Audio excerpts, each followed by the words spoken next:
ঝিনাইদহের কালীগঞ্জ উপজেলার ৩ লক্ষ মানুষের জন্য একটি মাত্র ৫০ শয্যার হাসপাতাল। গেল এক মাসে প্রায় ২,০০০ জ্বরের রোগী এই হাসপাতালে চিকিৎসা নিয়েছে। ৬ জন ডাক্তার ও প্রতি শিফটে ৩ জন করে নার্স এই রোগীদের সেবা দিয়ে যাচ্ছে। করোনার পর এবারই সর্বোচ্চ সংখ্যক জ্বরের রোগী এই হাসপাতালে ভর্তি হয়েছে।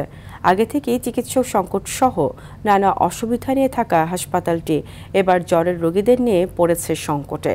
বেড না পেয়ে অনেকেই আশ্রয় নিচ্ছে হাসপাতালের মেঝে ও বারান্দায়। তবে হাসপাতাল কর্তৃপক্ষ বলছে এই জ্বর নিয়ে উদ্বিগ্ন হওয়ার কোনো কারণ নেই।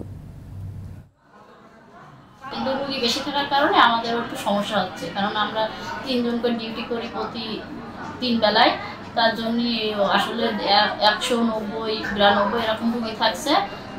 এখন ৩ জন মানুষ আমরা যতটুকু সেবা দেওয়ার আমরা চেষ্টা করি প্রপার সেবাটা দেওয়ার।